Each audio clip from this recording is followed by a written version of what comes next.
Welcome back to another exciting episode of Meanwhile, back on the podcast. I'm Frank McGuire. I'm Kristina Dudamas. I'm Saba. I'm Kristina. Welcome back, guys. Welcome back to our DC Fandome recap episode. Just a note for you.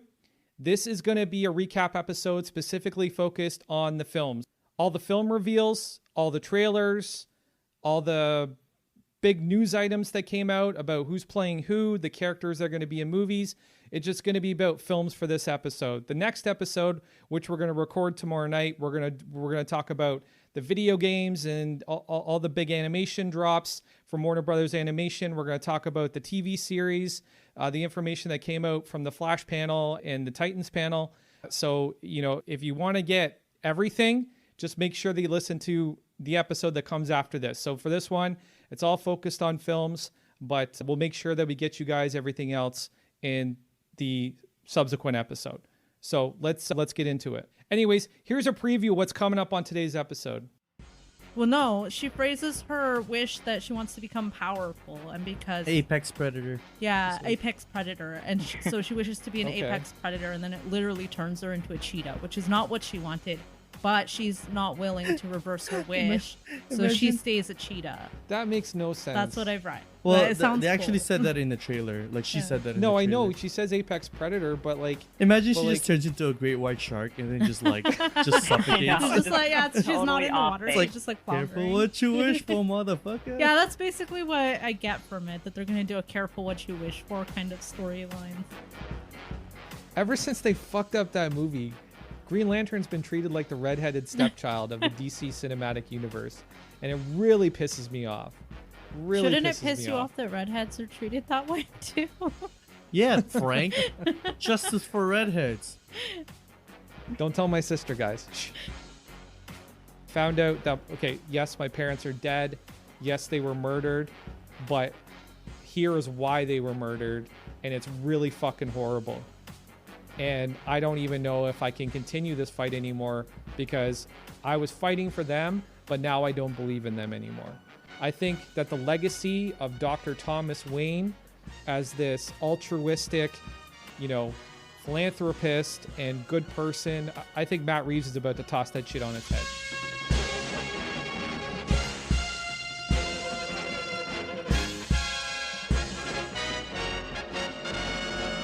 Meanwhile, back on the podcast, four colossal nerds named Saba, Chris, Kristina, and Frank have set out to take on a great darkness that has enveloped the world of fandom with their powers of common sense and the strength to take on even the most butthurt Twitter mobs and insufferable comment section trolls. They fight for truth, objectivity, and nuance in the conversation and debate over fictional made-up shit. Welcome, guys. Welcome back.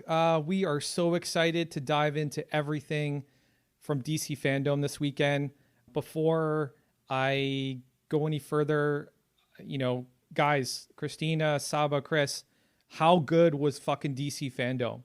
Yeah, I think it was a lot of fun. I enjoyed watching the actors talk about all the upcoming movies and do some interviews. I think that was nice. Yeah, I think that as well. I also think in terms of like Comic-Con was not really much of a success. Exactly. To sort of see DC Fandome kind of do something right. And DC's kind of been suffering losses as of late. So I feel like this was kind of like a win for them in terms of, it doing really well. I think fans really liked it. I really liked how there was like a lot of fan interactions instead of like panel hosts. And I also like that weird like background that they would do. Like they were standing. Did you guys see like the green screen Yeah. things that the panel hosts were like standing in? I thought Yeah. those were interesting. Yeah, and even the Yeah. uniform look and feel of everything was kind of nice too.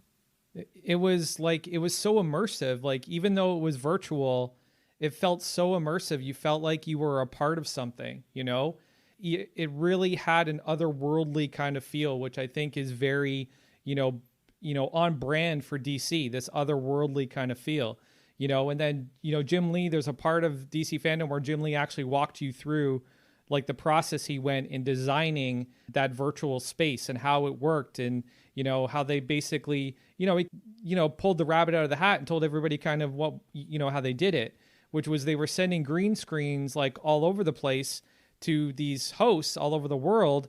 and then they would just either send the footage over or they would like live stream in. I'm pretty sure it was all pre-captured. That's what my instinct is telling me. I don't think anybody really did a lot of live stuff. I think what they did is that they picked a day and they're like, okay, we're going to do all this stuff. You're going to go on at this time. You're going to go on at this time. And it basically, they just recorded everything and nobody was ever really on a live set at any point in time. I really don't think that is the case. However, they made it feel live. And that's what I really loved about it, is they made it feel live. They made it, they made you feel like you were a part of something. Chris, what were your thoughts?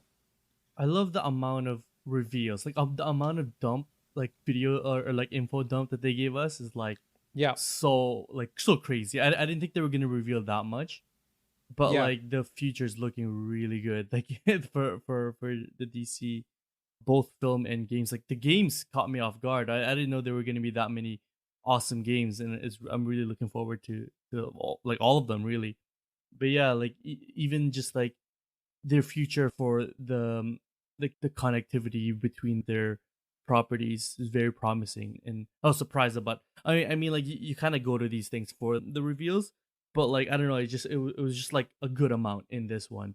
Sometimes sometimes they're like lackluster. There's not that many things to reveal, but like here, I actually did feel like we got lucky to see what we got. Yeah, I think we got a lot.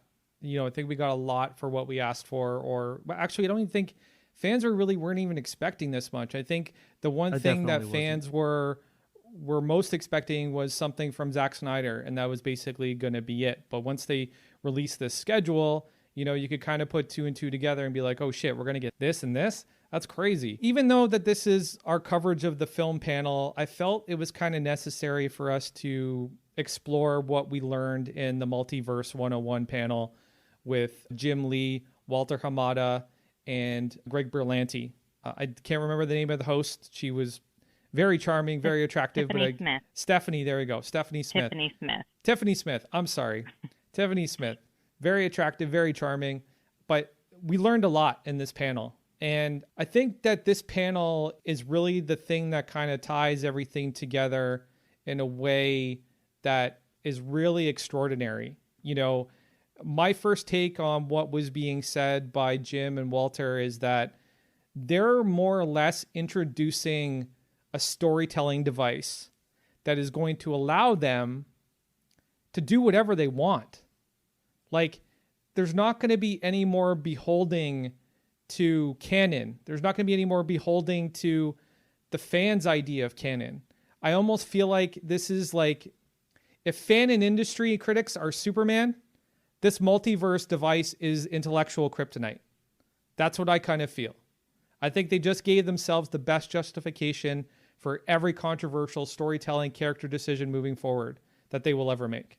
I mean, that really could be the case in terms of, story. But the thing is, I feel like, and you can say Marvel has a strong foothold on like TV, but DC with the Arrowverse really does. And I think they're finally like listening to the fans in a sense. And we saw that with like Crisis when, we saw the Flash from the movies come to the TV show. And I think they really seem to be like laying the groundwork for that. So like when Tiffany Smith was like introducing them, the first thing she brought up was the Flash of Two Worlds, which pretty much introduced this whole concept. And it's like you kind of, without this character, this wouldn't really be. And I do think in terms of, I think one thing they don't want to be compared to anymore is Marvel. And I think they keep getting compared to Marvel. Yep. And this is something Marvel is not doing at all. They're not really claiming their TV properties at all. And with this like cross-pollination, I think it's a really good idea. And, if Marvel kind of started the race, I think that like DC's kind of like coming in quickly. I think it's a great idea though. Yeah, no, I think it is a fantastic idea. They're going to be able to create all kinds of iterations of different types of characters. Now, Saba, I don't know if you caught this, but Jim Lee literally used the word diversity and inclusivity a number of times. I think that this is DC's marketing strategy moving forward. I think that Marvel has been very slow on addressing a lot of the fans' concerns about transgendered characters, LGBTQ characters. And I think that this is DC's kind of, it's their nuclear weapon to kind of capture that market that they potentially see as Marvel being tone deaf to. I almost feel like Marvel doesn't feel the need to do that. They don't really have anything going on right now. They know their audience is already there, so they don't have to spend a ton of money to put into that marketing to capture everyone's attention. But I think DC is kind of trying to catch up, and I think they're able to use their marketing dollars for that right now. Well, if I was a Marvel Studios executive, I would have been sweating through my fucking clothing during DC Fandome. Unless what they have is so good that they don't have to answer to anyone. Yeah, I don't think that's the case anymore. I really don't. I think what Marvel did, and I think we talked about this before, and Chris and me and you kind of agree on this, is that they say they're going to do things like, we're going to do this thing, and then they don't do it, but they're only saying it for show.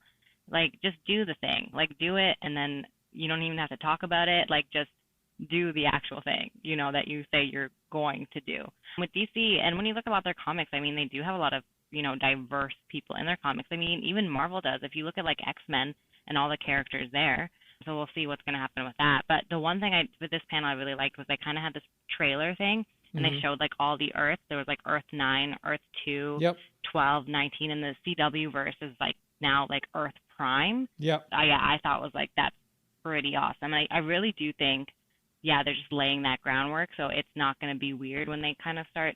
I don't think we're going to see, like, crossovers all the time, because that gets confusing. Because think about this. So for us who are fans, like, we think it's really cool. But even, like, as someone who, like, tries to read comics, like, it can get confusing with all the world. So that's, like, the other thing to think about. Dude.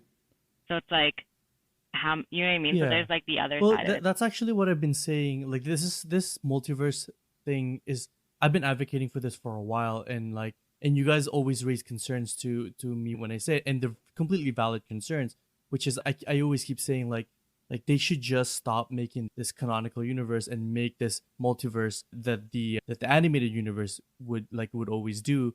And it's like, and it's a good way to explore, like, Vampire Batman, and not have fans ask, like, oh, where does this fit into the canon? They don't have to ask, because like DC animated fans know their shit. And then you guys raise the concern, which is a valid concern, that it's gonna confuse people.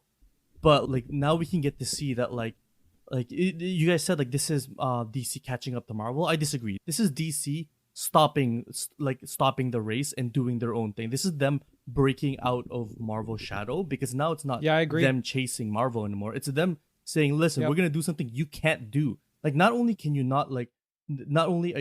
we think of it first, you literally can't do it, because you've already established this canonical universe. Now we can get to do Matt Reeves' Batman and, like, a billion other Batmans that are, like, as long as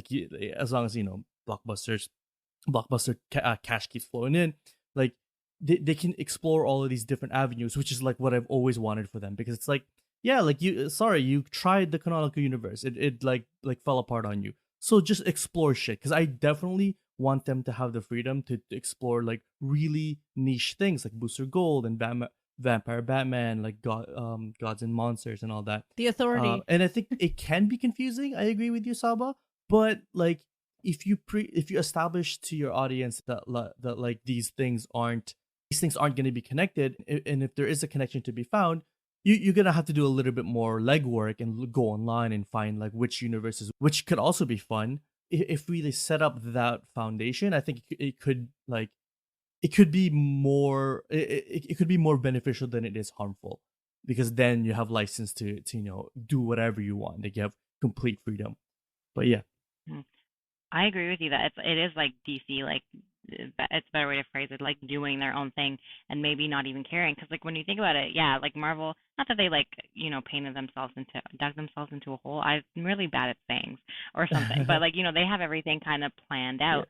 Yeah. And, like, you kind of saw how, like, they didn't really claim Agents of S.H.I.E.L.D. and they didn't really, like, claim the Netflix shows. And, CW to a point, I mean, DC to a point was kind of like that. But Hamada, who said something during the panel, saying that, like, the TV and, like, the DC world, like, the TV and movie world kind of was, like, apart for a while, and we had to be like, oh, what are they doing? Or, like, can we do that? And then, all of a sudden they're like, well, why don't we just kind of, like, work together? So, like, all those properties you're talking about that you want to explore, like, it doesn't even have to be, like, a big, like, movie. They can have it on, like, a streaming channel somewhere, and, I think that is awesome, that, because there are a lot of cool niche stories, like you mentioned. And I know Booster Gold is one that Kristina really likes as well. Also, The Authority is a really cool story with some different kinds of characters. So yeah, I definitely want. I haven't read The Authority. I really want to read The Authority. I definitely want to read the Multiversity too at some point. But now it's like limitless, really, if you think about the possibilities. Because now I'm just thinking about all like what I want to see is Injustice. Like I want to see evil Justice League, right? Or even the Syndicate. That would be really cool. So that they can do that without stepping on their own toes. Like you can have evil Batman or an evil Superman, exactly, and not have to worry about like, oh, where does this fit in? People can watch it, and then when the credits roll, they're like, okay, now wipe the slate clean for the next one, right? But I do think that Marvel's Phase 4 is going to be all about them establishing their multiverse. So I do think we're going to see it done differently on both sides. I don't think it's going to be kind of the same as how DC's doing it. Right. Yeah, I don't think Phase 4 is going to be about Marvel establishing their multiverse. I think Phase 4 is going to lead up to whatever, junction point where the story starts to kind of head in the direction of their next big, Endgame sort of esque, crossover film. You know what I mean? I think the multiverse will have it'll definitely play a part in that. But I think DC has already beat them to the punch very dramatically. The way that, so, at the top of this segment, Saba was talking about, the Flash of Two Worlds, right? And they did that. They did that on the Flash TV show. Yeah. And I think that was a very clear message to fans watching that not only are we going to restart the multiverse, we're going to do it the same way that you experienced it in the comic books with the two Flashes. And they established a lot in that short conversation. Barry basically named Ezra.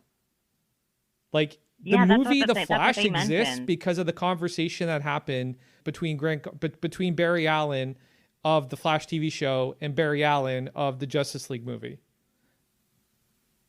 Yeah, they mentioned that. That's what he was saying. Like, that's where he got the Flash name, because he was like, there's another Flash. And he's like, Ezra Miller's Flash was like, Flash? What? And so he even gets his name there. And also, apparently, the funny thing was that they were like, do you think this is a thing we can do? And Hamada says even like he wasn't even done pitching it. And Ezra was like, yeah, I'm down. Let's do it. Yep. And so they did it like a week before this show was like supposed to be ready to go and stuff. And they like did it really quickly. So some people who were on the show did not even know that was going to happen. Like some of the cast and crew didn't know as well. So it was like a shock to them. But that's like something cool that they can do. And, we'll talk about a little bit the Flash later. But during that panel, they kept saying stuff about the multiverse, about how all the worlds are connected. And so, I wouldn't be surprised if we saw some of like characters that we like from the TV shows in there. And I think that's why they want to do it, because they know they have such a big audience. Like Arrowverse has a huge pull, I think. So why wouldn't they utilize those characters in some of these movies if they could? And the multiverse is like a way to do that. Yeah, you know what, Saba? I want to see them start to deprioritize the Arrowverse, and I got to tell you why. I watched Stargirl, and the difference in production value and effects and storytelling and character development is quite apparent. And for sure. Yeah. 100. I agree with you there. 100%.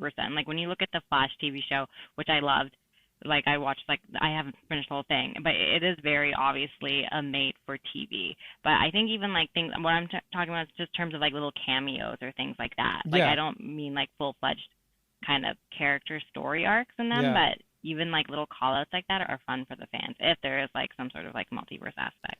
Like, I'm more excited by this transition to HBO Max. That's what I'm really excited about, because like there's been conversations about the budget for the Green Lantern series, and it's supposed to be like insane. It's supposed to be all like on the level of Game of Thrones, right?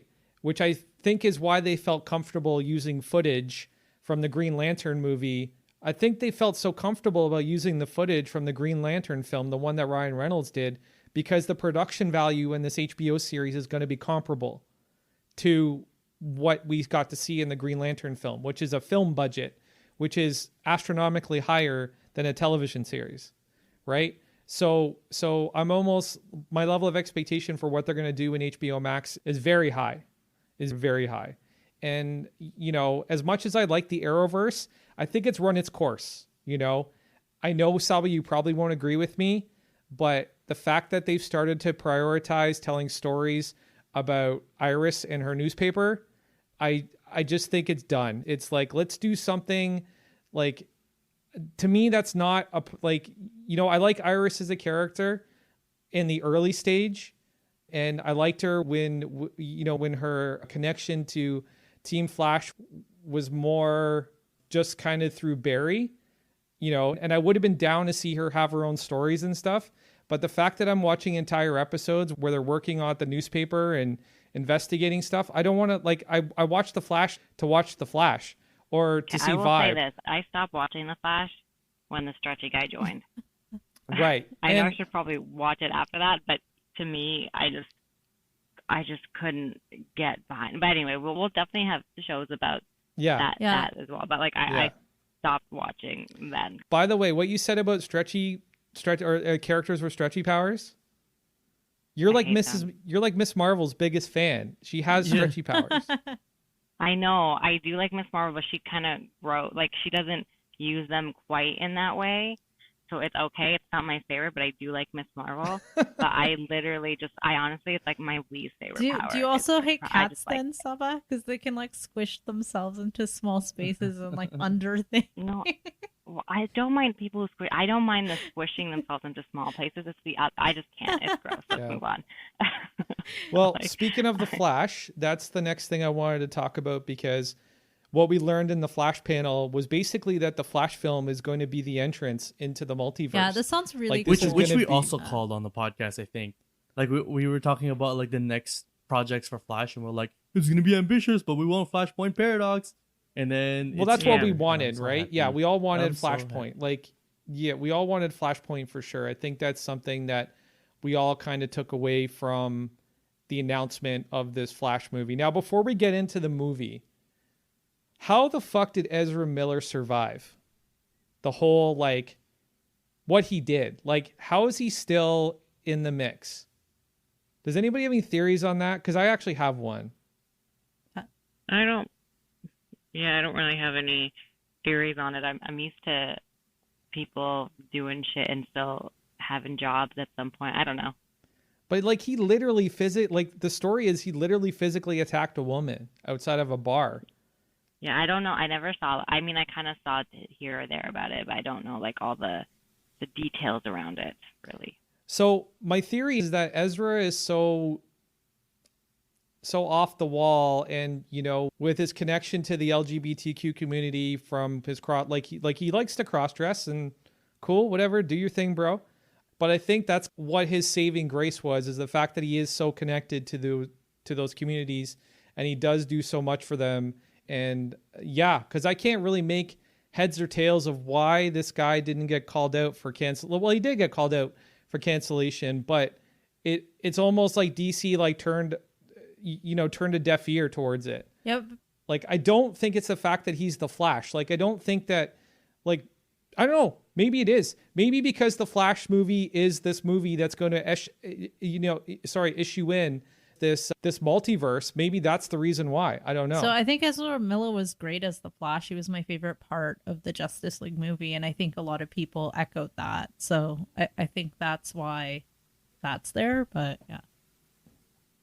Yeah, but we've seen so many amazing people be canceled just for, people are calling for Amber Heard to be pulled out of Aquaman, right? But, sorry, go ahead, Saba.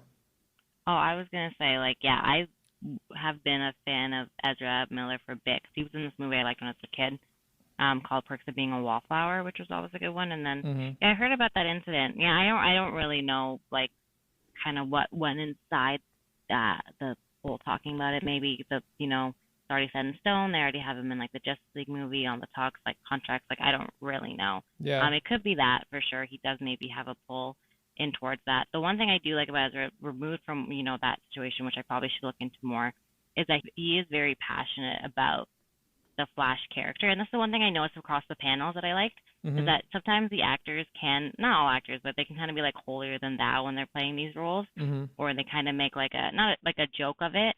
But you could tell, all the actors were really, very into it, talking about, their thought processes, and, they were all kind of, excited about being in these movies as well, which I thought was like really, I thought that part was cool as well. Yeah, Ezra is definitely passionate about playing the Flash. And from everybody that I've seen interviewed in regards to the way that he approaches the role, everybody has nothing but good things to say about what he brings to it. So I'm excited to see what he brings to this film for sure. But let's talk about this panel, because there was a lot of really funny moments in it. I don't know if you guys... Okay, so you guys know what Rickrolled is, right? I'm not like... Yep. Yeah, we know Rickrolled. Okay. Because like I mentioned it to Francesco, he's like, what the hell's Rickrolled? I know what it is. So, okay, so we got Rickrolled during the panel. That was pretty fucking funny. I thought that was kind of hilarious. There's really only a little bit of information kind of shared and revealed. Andy Muschietti, he's the director of the film. He revealed the new Flash suit, which apparently is going to be made by Bruce Wayne for Barry. Mm-hmm. I really like the fact that they're establishing this connection right away between Barry and Bruce, because they do have a very shared, like they have a shared trauma, right? Like both of their parents were murdered when they were very young, and they had to grow up without, that particular, well, for Bruce, it was both of his parents, but for actually, no. Barry had to grow up without his dad too, because he went to jail for the crime, right? So he basically had to grow up as, on his own, and he didn't have an Alfred. He didn't have an Alfred to like kind of take care of him. So, I like the fact that, this is the glue that kind of bonds Barry and Bruce together. That's why they become such close friends over the history of the DC universe. We learned that it's a time travel story, so that's been confirmed, which I think is something that just makes complete and utter sense for Flash. Like, how do you do a Flash story and then not do time travel at some point? I think time travel is basically, that's Flash's ultimate like superpower, is the fact that he can run so fast that he can travel back in time. So I'm really excited to see that. Sorry, go ahead, Saba. The other thing I was going to say that's really cool is that Ben Affleck and Michael Keaton are both attached to the 2022 The Flash. Yep. As well. Yep. So like having Michael Keaton, one of the original Batmans, and then also having Ben Affleck, which we weren't even sure if Ben Affleck was going to come back for something, and that's good. I think it's really laying the groundwork. I think we're going to see. I think they might pull some stuff on us. Like I think we're going to see a lot of surprises and cameos and things in there in terms of Flashpoint. We'll really. We won't really know until 2022, and things might come out before then. But I think that's pretty cool. Well, there's been, there's fans calling for Jeffrey Dean Morgan to play the role of Thomas Wayne, as Batman. Like they want to see the Flashpoint Batman. They want to see Jeffrey Dean Morgan as Flashpoint Batman. And, the creative team has gone out of their way to say it's not happening. Jeffrey Dean Morgan won't be in this movie. And Jeffrey Dean Morgan has actually come out and said that, he hasn't been offered anything, approached anything. So I think that it's all bullshit. I think it's all smoke and mirrors. I definitely think that if Ben Affleck is coming back as Batman, why wouldn't they pick Jeffrey Dean Morgan to be Thomas Wayne? Mm-hmm. It only makes sense, right? Because Jeffrey Dean Morgan is Thomas Wayne in Ben Affleck's Bruce Wayne, right? Like he is the father to Ben Affleck's Bruce Wayne. So I think it's all smoke and mirrors. I think they are going to bring JDM in. By the way, did they say that Batman gave him the suit? I don't remember the exact word. Or did they say Bruce Wayne gave him the suit? No, they said Bruce Wayne's going to help him make a new suit. Oh, Bruce Wayne. Okay. Yeah, because if they just said Batman, that would have been a good way to make Jeffrey Dean Morgan give him the new suit when he gets stranded in the alternate future or something. But if they said Bruce Wayne, then that pokes a hole in that theory. Bruce Wayne. Yeah, but they can take some license with the Flashpoint story. I'm sure that they can make something out of it. Yeah. Now, my only concern with the Flashpoint story is I was happy to hear from Kristina Hodson that she was a fan of Flashpoint. That meant a lot to me. The way that she characterized it, though, I kind of questioned whether she read the entire thing, because she characterized it as fun. There's not really a lot of fun in that story. It's emotional. It's dark as fuck. It's emotional, it's dark as fuck, and there's a lot of spectacle in it, which she got right. Watching Barry try and get his powers back is, pretty suspenseful.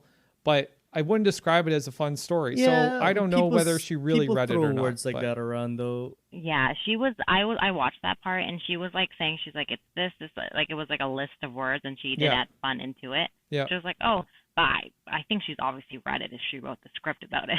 Yeah. Well, let's hope so. Let's hope so. I But 100%. And I'm sure she's drawing like experiences from like them working on it, right? Like pre-production on it.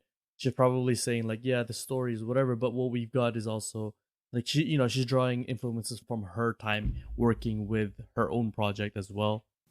Yeah. And she's just hyping it up. But by fun, she could just mean the introduction of the multiverse too, right? And the time travel aspect. Mm-hmm. So those could be fun. In terms of writing, they would be. Yeah.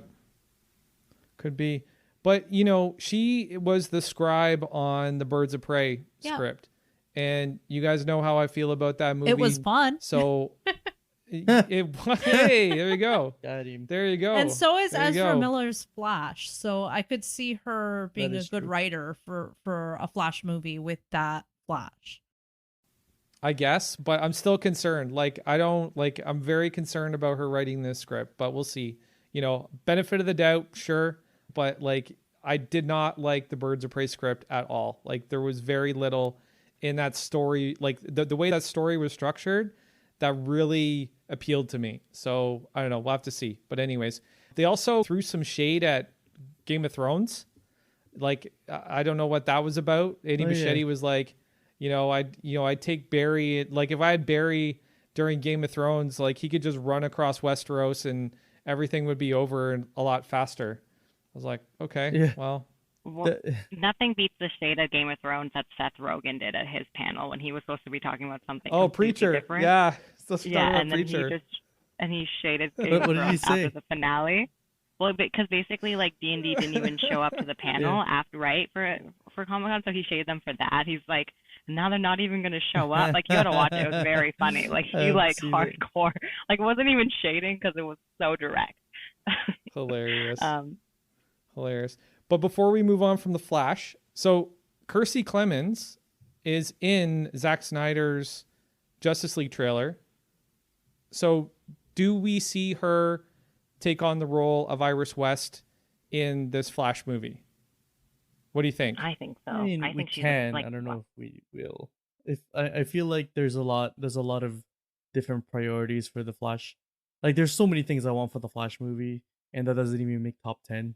I want vindictive as Amazonians versus not happening. They already, I know, but they already killed that. I know. Yeah. But it's just the amount of things I'm wishing for in this movie. I don't know, there are other priorities for me. But maybe, Can you imagine? I think they'll add her in, even if it's for a scene or two. I just because it's Barry Allen and Iris West, just for the, kind of sometimes how Lois Lane was in the Batman movie, not Batman, sorry, but Superman, but in and out. Yep. I think it'll be something like that. I don't know how pivotal her role will be, right. but I can see her being in it for a little bit for sure. Yeah, I can see it happen. It's gonna be a love story the whole movie. I mean, that'd be great, but I don't know. Yeah, no, I don't care to see that. I want to just see time travel, action, and sci-fi. That's what I want from it. I want to see a cameo from Marty. I want to see a cameo from Michael J. Fox. That's what I want. That's what I want. Yeah. And a DeLorean. I got to see a DeLorean in this just movie. A DeLorean in the background would do, honestly. Just for a joke. That would be hilarious. No, I'm excited for this movie. I'm a big Flash fan. Grant Gustin really helped me. Wait, sorry, Frank, isn't there plans for the Samaria movie? Won't they be bringing that to the big screen? The what? What's the Themyscira? Isn't there plans for a movie? Is there? I read that they had that the writer or director from Wonder Woman passed up on directing that movie, but that's the next one. Patty Jenkins? Yeah. They wanted her to direct that movie, but she doesn't want to. So they do have plans to do that movie. Let me Google that. Amazonian film. Because she talked about it in a bunch of articles I read. Oh, I got some porn. Oops. I'm kidding. I didn't get any porn. Let's see. Oh, I liked her in the panel too. She just seems like a very like. She's so down to earth. They also have plans for a third Wonder Woman movie, and that's not going to be Themyscira. Like Patty Jenkins wants to do a third Wonder Woman to like wrap up. Yeah, that doesn't surprise me. I don't think it's all like finalized, but they do. They're both fantastic. Like, plans. Excellent stories, amazing visuals, incredible action set pieces. But I think one of the reasons that they're not going to do this Amazonian Atlantean War is because apparently Patty Jenkins teamed up with Jeff Johns to come up with an idea for an Amazonian film. Like there's going to be a spin-off about the Amazons from Themyscira. They're going to get their own movie, which I think is why the Amazonian games have been become such a central point in the new Wonder Woman 84 film. Like you see a lot of scenes from the Amazonian games in the Wonder Woman 84 film, which we're just about to get into, by the way. So hold on for a sec. But, I think it's interesting that they want to develop this particular property. And I think this I wouldn't be surprised if this ties in Zack Snyder too, because let's face it, a film about the Amazonians, a film about Themyscira would basically be like a female 300. Yeah. Right? Like, wouldn't it be? Because different like tone, you can see, yeah. Like you can see Zack Snyder's influence on the way the production design was done in Themyscira, because it echoes a lot of what you see in 300.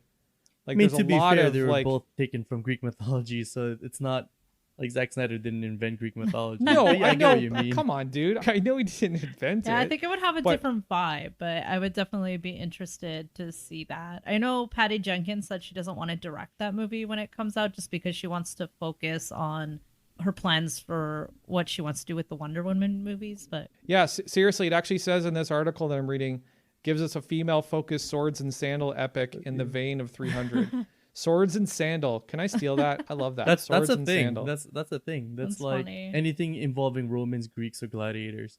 That's what it's called? It's a subgenre of funny. Action movies. That's funny. Okay, well, listen. Speaking of Themyscira, let's get into Wonder Woman, because a lot of stuff revealed during the Wonder Woman panel.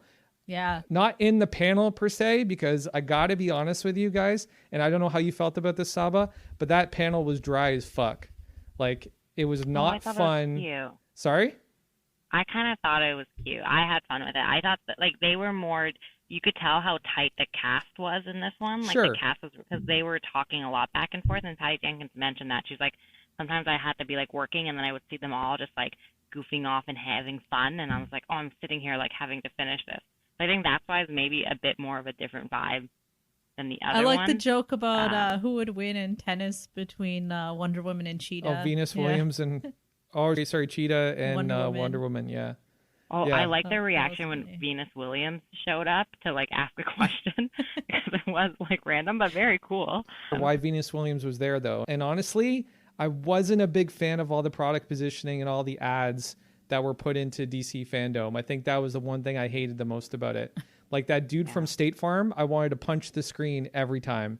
Oh my gosh. I want to talk about the State Farm thing when we get to that. I thought that was very funny. Okay. But I do, you got to pay the bills somehow. I guess, agree. Because they're not paying for tickets anymore. Yep. And, I get it. They made it free, Frank. So you got to watch for 24 hours for free. I know. The panel, before we get to the trailer, because Sure. I know we're going to talk about the trailer, but for the panel, the stuff I kind of liked is I really do like the interaction with fans again. I like how they were reviewing fan art and things that fans had drawn, and also fan cosplay, really appreciating that community, because that is the community that builds us up, and the kind of the original people really want these movies. There was one artwork by this guy Al Abazia from the States, and it was a little girl looking in the mirror, and she saw herself as Wonder Woman, and I'm it's really sentimental, so I was a sucker Oh, I for like that. Yeah, that's good. But yeah, and then I also when Linda Carter came and Kristen Wiig kind of had a fangirl moment. I really liked it because she was I wore Wonder Woman underwear, Yeah, and that's I dressed cool. up as you. Yeah. And I think that's it was a cool. Yeah, it didn't have as much info as the other ones for sure. I'll give you that. Yeah. But I do like the fan interactions when they do stuff like that. I really do like that because they're throwing it back, you know, like this is like they're making it for the fans. Like this is what the movies are for, right? Yeah, and there was one part where they talked about designing the set and the costumes and all that, and I really liked that, hearing about their inspirations for all of that. And I like how they did the fashion not campy. It's kind of like an elegant 1980s, or like, you know, a more posh 1980s. So yeah. Yeah, I wanted more leg warmers, man. Like, what the fuck? Like, yeah. Give me. I feel like Cheetah no, might wear I some. love the Let's hope dresses. so. I love all the dresses and the outfits. They're like beautiful. I love their casual wear. It's just so nice. And you know, they gave us the fanny pack, so there we go. Dude, I didn't see one mullet in the background. That's not the 80s. I'm sorry. Like, we're talking about Washington, D.C. in the 80s. You got to give me a couple mullets, man. You got to give me some mullets. Gotta give me some we'll mullets. have a mullet count when the movie comes out. We'll have a count. I'm sure there'll be gonna some. put it in the trailer. Yeah. No, they should put it in the saving trailer. that. That's the thing. They're scared of what it might do. It's an untested thing. Yeah. With audiences, it could dredge up some bad memories. Maybe if they go to a club or something, Frank, you'll get some of those hairdos. Maybe we'll see. Hopefully that will happen, though. Yeah. You know, I got like, I don't know about you guys, but I felt like this thing was being driven a lot by the response to Stranger Things from the public, too. I really feel like they, you know, there's a lot of that in this movie. Potentially, I think maybe, but I'm a sucker for Stranger Things, so I love it. I love everything that they do. I know. I hear you. But well, people love, like, that's the thing. Like, yeah, they do love nostalgia. That is, like, a very big brand, right? Yeah. In terms of selling things. That's why we have all these remakes. So, yeah, I can definitely see that. In the trailer itself, you know, hit or miss, we saw, like, some stuff from the 80s, like, you know, the fanny pack. Well, we talked about the panel. Let's talk about the trailer. Okay. Because I think the trailer, this is the second trailer we've gotten. I think we got a little bit. Well, actually, the new footage we got was actually pretty excellent. But we saw a lot of the same footage, I think, in this particular trailer. But the stuff that we got that was new, I think had a lot of impact, had a lot of value. Would you guys agree with that? Yeah, I think lightning jumping is always cool. Yeah, that was awesome. In general, lightning jumping is a cool thing to do. No, but we get the first reveal too of Cheetah. Yeah. Oh, I'm iffy on this. I want to hear what you guys think. She kind of reminds me of a Cat's character. Oh man, see that? You know what? See, when they decided they were going to do Cheetah in this movie, I was like, don't do it, because like after Cats had the colossal failure that it did. That's what everybody's going to be thinking when they look at the design of this character. Yeah, but they made her a full cheetah, though. They gave her a cheetah face eventually. So, yeah. Yeah, that's what I'm worried about. I am worried about it. Like, I am a little. Here's the thing. Like, because it can't come across campy. Yeah, sorry, like people say, like, oh, man, they did the cheetah character really bad in this. Like, my question is, how can they do a good cheetah character? Like, this is one of the characters where I would never say, like, I would never say, like, adapted for film. It's just not one of those characters. It's just weird. I don't think there's a really good way to make it into it, like, to adapt it for film without changing it, doing the Green Goblin treatment, which they did in Spider-Man. The Green Goblin falls in that category. You can't make a true to comic book Green Goblin in that thing because he's just weird, just one of those characters. So they had to do it through technology, and it sort of worked for that version. But for here, like, they did attempt it, and I think, like, it fell into the same pitfall where it's just like, yeah, it's not gonna work. Like, there's, like, what are you gonna do? I think it's it'll just be gonna look fine. like a Cat's character. Yeah, I think it'll be fine because the plot looks really great and the rest of the movie looks really great. So I think in the context of what's going on, this is nothing I to do think with the it'll plot, fit. though. We're just talking about the aesthetics of Cheetah right now. Yeah, I think they'll make it work. I think, like, from what I saw when she was fighting Cheetah, it didn't look awkward or too fake. I thought it looked so weird. Yeah, it looks. I thought it looked. It looks so weird. Like, it's so CGI and, like, so. I don't know. Like, the physics was kind of off too. I felt like Cheetah was kind of weightless, in a way, which I guess could work. She is a cat, but her human version looked good. yeah. I can't believe you just used the phrase. I think the physics felt. I think they're also going Why? to minimize the. No, tell me, Frank. Challenge me. Go ahead. Well, because it's a trailer for a comic book movie, dude. Yeah. So. Like, isn't that exactly what we do to break down? Isn't that exactly what we do to break down trailers? with questioning physics? Yeah. Yeah. Do we? Like, I will say the fight scene did look interesting. I'm gonna have to see like the full take of Cheetah and everything once it's in the movie. Like you said, it's an ambitious character to try to bring It is. to the And I feel like they're going to minimize the sure. screen time of the CGI cheetah too. I don't think CGI cheetah is going to be throughout like the whole. Yeah, film. like the human version looked cool. Like that fight in the where is that? Like the museum. It looked like The White House, dude. or whatever. Yeah, like it looked pretty good, but the other fight scene in the dark just kind of looked really weird to me. Yeah, so watching Kristen Wiig like pull off like a Mortal Kombat move, that was a little, I don't know, that was a little unnerving for me. I was like, what the fuck? Like, it was just, this woman that I'm used to seeing in comedies and, rom-coms and just being completely hilarious, just watching her pull like this Mortal Kombat move across the hall of the White House. It was a little wild, But let's talk about any of the sort of kind of story theories you guys are getting from this trailer. I was really focused on Max Lord. I don't know about you guys, but So it seems like they gave him a new power. I feel like they're giving him a new power in this. Like some sort of, like what it felt like to me is he has a way to grant people's wishes, right? I don't know. Is it just me? Well, I actually Googled that to kind of see what was going on with that, because I've been paying more attention to dialogue that is being voiced over in trailers these days. It's starting to become a trend, kind of, where like you can kind of start to pick up little, story nuggets if you really kind of start to piece things together. So that whole wish thing kind of got me on a search looking for, just how can Max Lord grant wishes? And I came across this theory of something called a chaos shard. And I think it's painfully obvious if Max Lord has this chaos shard, and the chaos shard apparently has the power to grant wishes. So if Max Lord has this chaos shard and Steve Trevor is back in 1984 and not looking like he aged a day, like, did Diana make a deal with the devil here? Did she make some sort of deal with Max Lord to bring Steve Trevor back? Yeah, I've been reading about this too, and that's basically what I've been reading as well, except in another version they call it a Dreamstone, and apparently there's a junior novelization of Wonder Woman 1984, and it's the God of Lies that has created this Dreamstone. So you get to make a wish, but then it twists your wish somehow. So the theory is that Wonder Woman does wish for him to come back, but as part of that, she unknowingly gives up some of her power to do that. And what? Yeah, and the theory is that Cheetah is drawing power from Wonder Woman, and Wonder Woman doesn't realize it.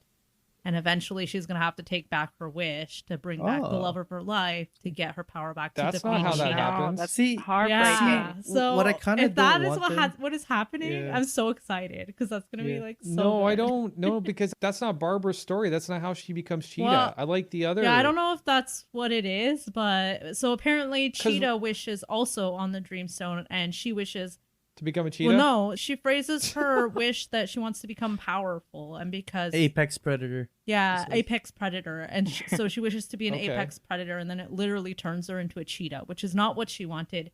But she's not willing to reverse her wish, so she stays a cheetah. That makes no sense. That's what I've read. Well, But it sounds they actually cool. said that in the trailer. Like she said that in the No, trailer. I know she says apex predator, but like, Imagine but she like- just turns into a great white shark and then just just suffocates. It's just like she's not Totally in the off water. base. She's Like, just like Careful floundering. what you wish for, motherfucker. Yeah, that's basically what I get from it. That they're gonna do a careful what you wish for kind of storyline. So. Yeah, it's Okay. just I just don't want them. Okay, so it really seems like she's gonna lose Trevor a second time, and I really don't want them to relive that moment because it was it was Yeah, done I really can't. well in the first one, and even if it wasn't done well, you don't do a repeat thing, like a repeat climax. I kind of don't. I feel like this is where the story's going, and it's gonna feel cheap for me, like her losing the same guy Because twice. there's no way he's staying. There's no though. way he's like, staying, There's no way yeah. that Steve Trevor stays. I do like Okay, the well- the Even though I campiness love of this him line. being a person from the past and the present day, and he doesn't know what's going on, and Yeah, those Diana scenes has are to probably catch gonna him you up. mean That being part Steve seems fun. Rogers? You mean being It's a Steve reverse. Rogers? Yes, Yeah. Steve Rogers' death. Yeah. Yeah, basically. That's basically it. He's the Anyway, man we'll- from we'll- yesterday in the modern world, right? Except it's or the modern 80s. world Yeah. in That's this context. funny. And then Yeah. he even went down the same way in the first movie, fucking with the plane and everything. Yeah, exactly. know. Exactly. So the one thing I want to see happen is Diana's always had this blind spot. Like, she's very naive, right? She's very trusting. She's too trusting, to be honest. I want to see her put her trust in Lord to do whatever he says he's going to do. And then Lord ends up being like, like Luther, like basically like Luther. You know what I'm saying? That's what I want to kind of see that's kind of what I want to see happen. And I think Cheetah is going to be the physical force that's basically helping Lord carry out his plan. And Diana, obviously, or Wonder Woman, obviously has to stop. And Patty Jenkins did Lord, say that right? one of the reasons why she made this movie was that she wanted to explore Diana's naivety when she was younger and less experienced. Good. So, yeah. Yeah, good. They still like gotta that. be careful because that is also very similar to the first plot. The plot of the first movie, sorry, with Ares. Yeah. Like she trusts Ares way too much. So they definitely can do it in a different way. They just need to be careful not to fall into that same, because they're already losing Trevor twice. So. Well, Chris, I would argue that the first one wasn't about her trusting Ares. It was more about overlooking somebody who could, like when she was looking for Ares, she was looking for this giant guy with a horned helmet and didn't think it was this, this British aristocrat guy.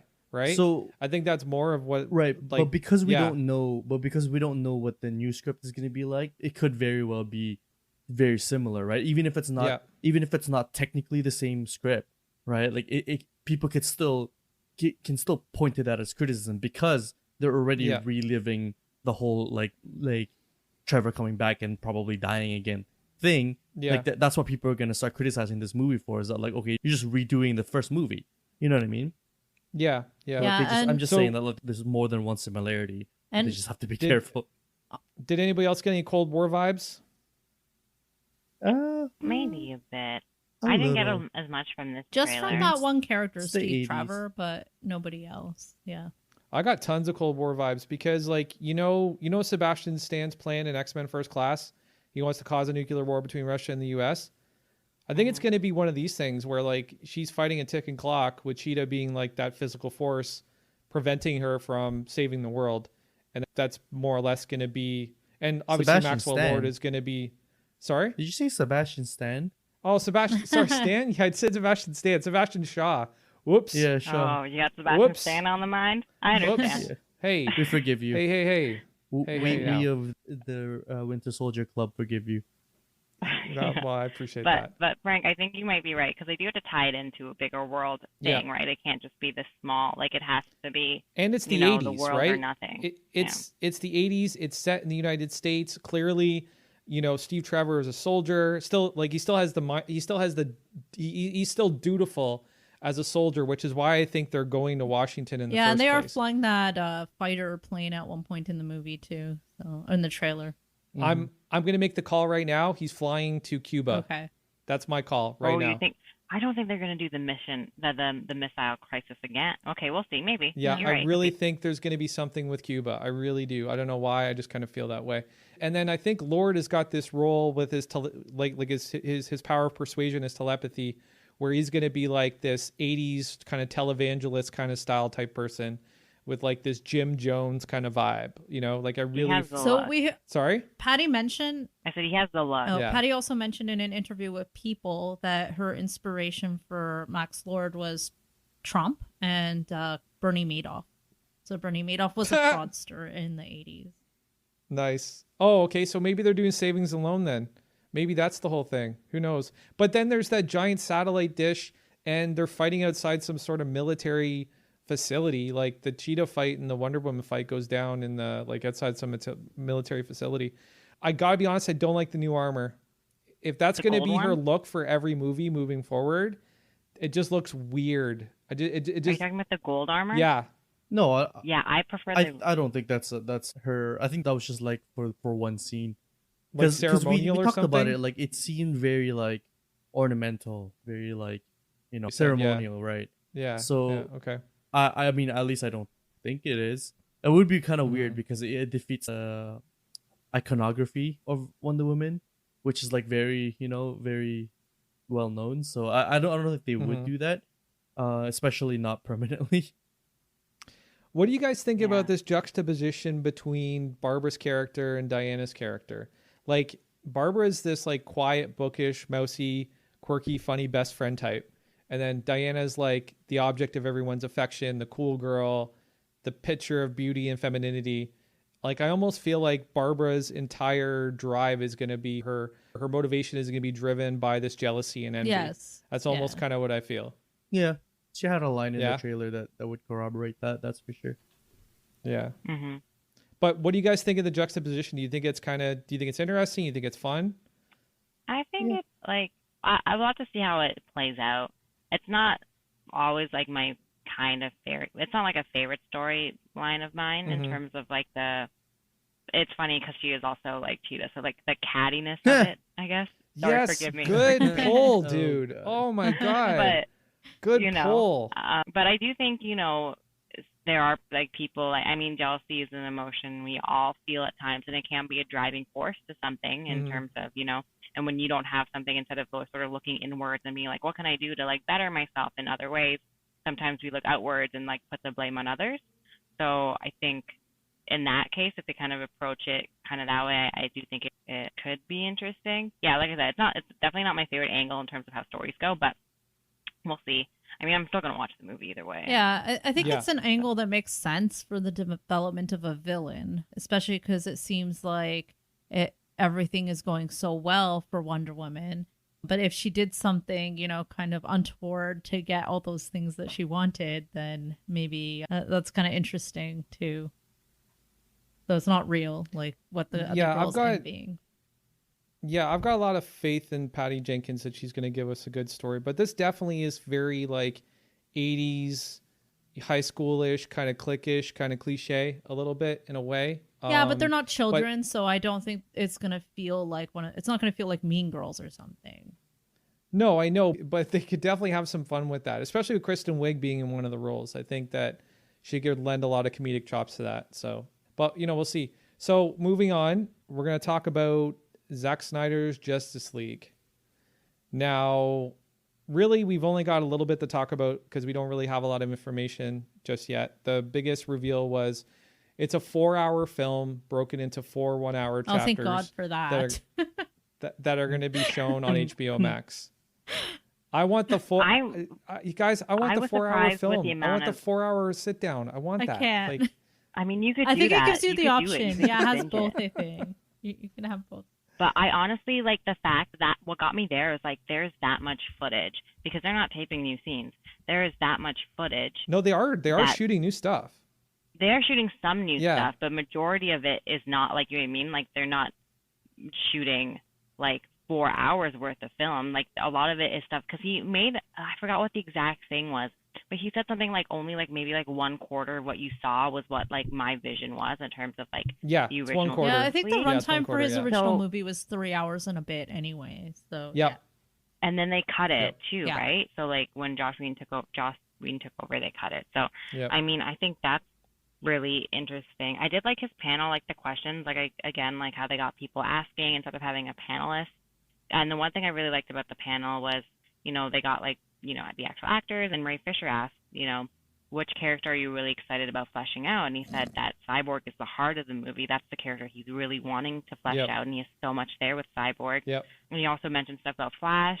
He said, he kind of teased interact with time and space. Yes. So, he's like, you're definitely going to see him in a new thing. And they also even had people who were like instrumental in getting the Snyder Cut released. So I think they had this girl named Fiona Zhang and Dexter Washington on. So I really liked the panel itself. I thought it was pretty fun. And yeah, I really like the interview format, how they got like fans and people just like to video in and stuff. I do think moving forward, like that's a great way to do it. See, this is why I love Zack and Debbie Snyder, because they're, they have this very intimate connection with their fan base, and they respond to them and they reward them. Like the woman you just mentioned, Fiona, like she was apparently the one that put up the website, like one of the first websites to start the dialogue about the Snyder Cut. And she worked with raising money for suicide prevention. And she was working with the same team that got the billboards up in Times Square and, bus shelters during Comic-Con and all kinds of stuff. So, I really like that there's these kinds of people still in Hollywood. It, really gives me a lot of faith that there's still good people, in positions of power that are doing these things. So that really was a big takeaway for me, is just who Zack Snyder is as a person, because that definitely echoed through that panel for me. And, you brought up Cyborg, and, I can see why he's going to be the heart of this story. Like, he's the character that's really going to set the emotional tone for everything, because he's the perfect allegory for Frankenstein. Like, he hates what he's become. He sees himself as a monster. And, during the whole story, he's trying to deal with the machine part of him that is constantly trying to take control. But when he's confronted by real monsters, he actually steps up. Like, that's when the call to action kind of clicks, and he jumps into the fray. So I'm really excited to see what they can do further with this character, because I definitely feel like he's been underappreciated, underutilized in a lot of DC source material. So I'm really excited to kind of see him get more explored, for sure. Yeah, I definitely think that the movie's just going to feel a bit more full, and that there's not going to be parts that seemed rushed or holes in the movie. So yeah. Mm-hmm. Okay, so let's talk about, like, really. Go ahead, Chris. I really do think it's a smart idea that they did the whole break it down into 4 1-hour things. I do wonder if there's going to be like mini arcs within each, which definitely is going to be too hard to do now, because it's more of just like get it out. I'm gonna laugh. I'm gonna laugh if they separate the timing between the 4. Like, they release one week and then one the next. They might actually. It could happen. Yeah, so they're gonna make people like Frank cry. No, I'm completely prepared for it. What are you talking but about? I think, Come like, on now. I think it's actually the reason why they're doing that is because You're a jerk, Kristina.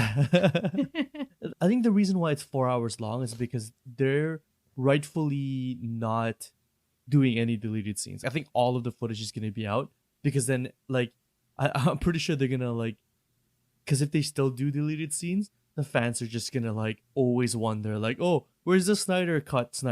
You know what I mean? Oh, come on. So that's why I That's think, not like, gonna they just happen. get it all out there and just, like, here, you want the Snyder cut? Here. You drown in it, you motherfuckers. I'm just kidding. We should be celebrating this accomplishment. Oh, I definitely am. I definitely good. want to see what his original vision was like. No, and it's going to be a good, like, case study to see, like, how, two visions mix together and why it doesn't work. Like, I'm definitely excited to see what it is, and I just hope that it lives up to some people's really high expectations. I'm just glad that it happened, like, that there was a mechanism that could achieve something like this, that the voice of the fans have gotten so strong that they can actually affect change now, and I'm not saying that this should happen in every case, right? Like, when you get a movie from a director which you expected to get 100% of the movie from, but you only get a quarter of it, I think that's a justified case where you go, can we see this original creator's film, please? Right? But if you get a full film and then you're like, listen, I didn't like that movie, give me another one, that's kind of ridiculous. And I think that's the line between, acceptable and unacceptable. I think the reason why it happened is because of it coincided with the plans for HBO Max, and then they were like, "Great, the fans want this," and it's mostly it was happening done, before so. HBO Max. Yeah. According to the real story, it was happening way before I understand, HBO Max. but I think that's the reason why it came to fruition, just because they realized that they could capitalize on it. So, well, maybe, but the AT&T executives, like, they were the ones that got the first look at it, because I guess Zach got frustrated, hitting a brick wall with DC and with Warner Brothers, and he took it up the chain to AT, and they're the ones that really responded to it. And then all the cast get behind it, the crew get behind it, and things just kind of started to snowball. And then obviously the fan campaigns and all that kind of stuff. So let's get into this trailer, because I don't know if you guys noticed, but they used the same song that was playing when Dan and Lori do their sex scene inside Archie during Watchmen. yeah. Oh, well, it's also a Leonard Cohen classic. I Yeah. mean, there's so many variations of that song, but I didn't remember it from that scene. Yeah, no, I know it's a Exactly. Leonard Cohen classic, and we can applaud this because we're Canadians. So a great Canadian gets his song in the Snyder trailer. But I also think that it's an interesting and almost perfect choice for this trailer because it echoes the voices of the fan base who fought for more than 2 years to make this happen.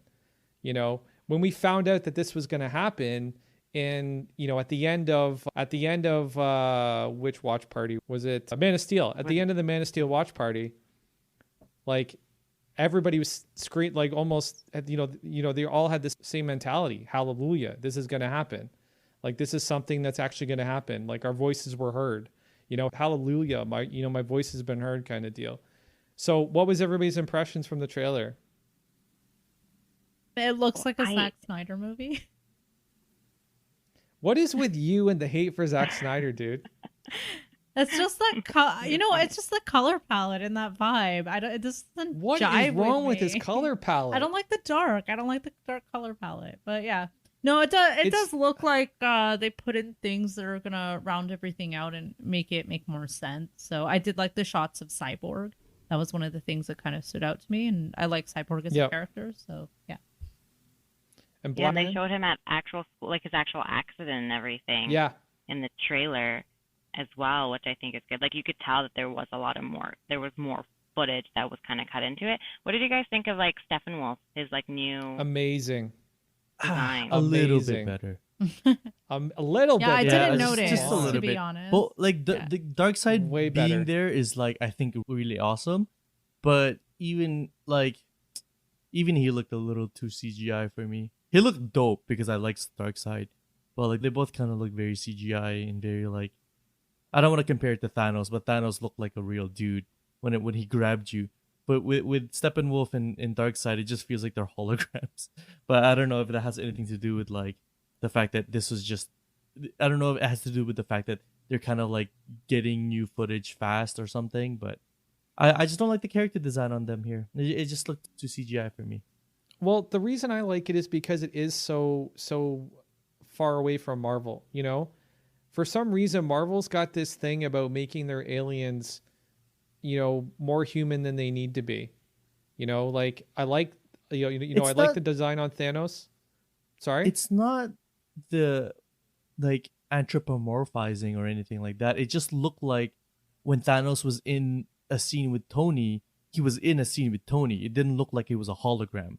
Right, like it looked like he had his flesh and blood. Steppenwolf but we're only looking at a trailer. Like we're not seeing any interaction, though, right? Sorry, like we're only looking at a trailer. So oh no, but like it's just like, but we saw it in Justice League, and it was still kind of the same. It was the same kind of like animation thing where it's like it just looks like Space Jam, where like half of them is animation and the other other half is human. That's Obviously, exactly that's like exaggerating, but you know what I mean. Like it just really seemed like you can tell that it's a CGI character with a real life guy, and like, and I would argue Cyborg too is just a little bit too CGI. Like they could have done a little bit more costuming for him.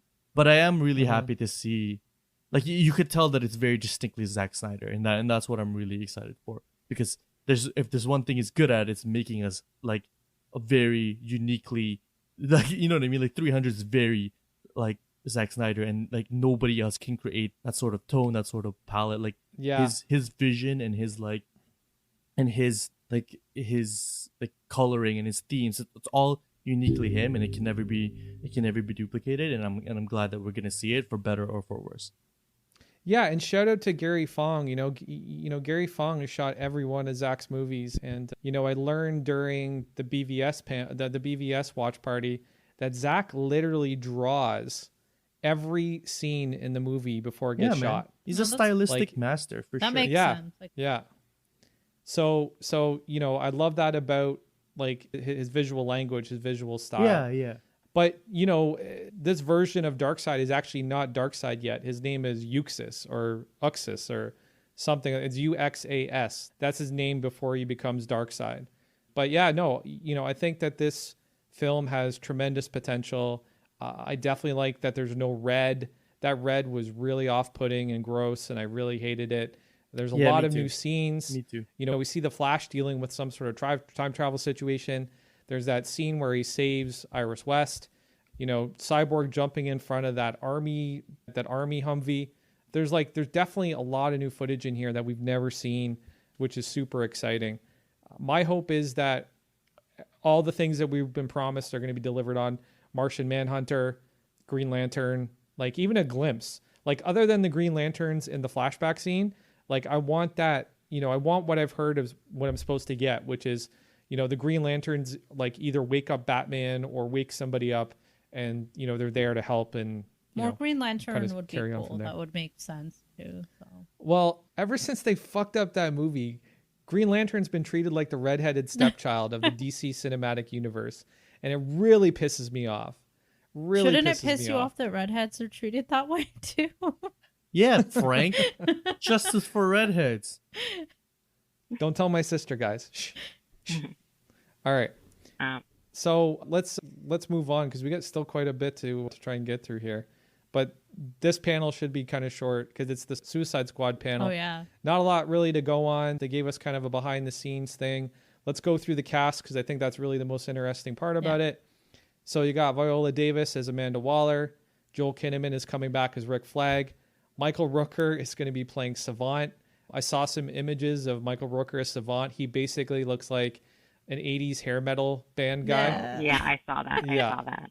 Yeah.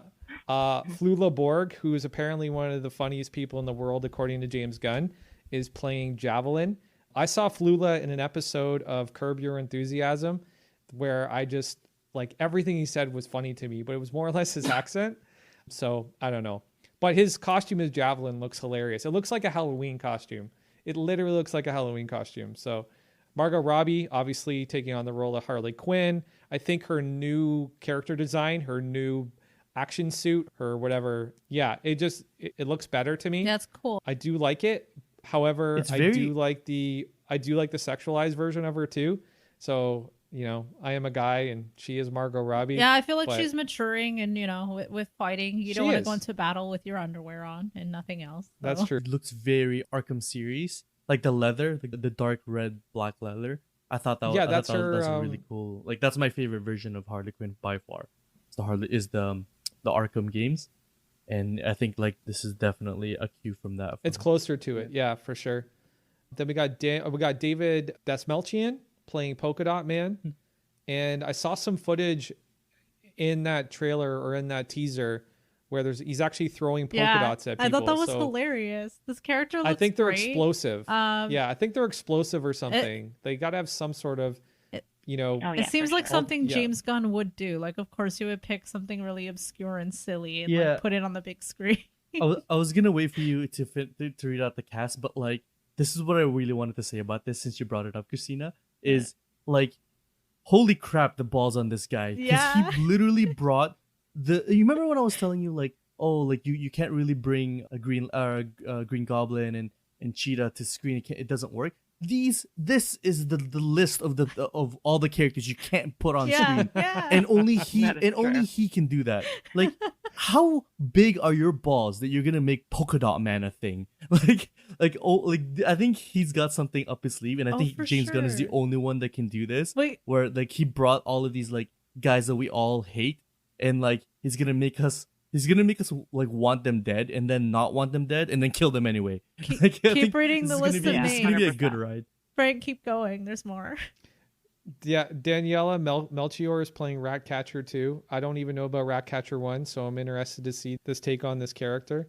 Idris Elba is playing Bloodsport. Apparently is somebody who has shot Superman and is in jail for shooting Superman, and he's getting out with a kryptonite bullet. Was it a kryptonite bullet? That's according to IGN. Right. Yeah.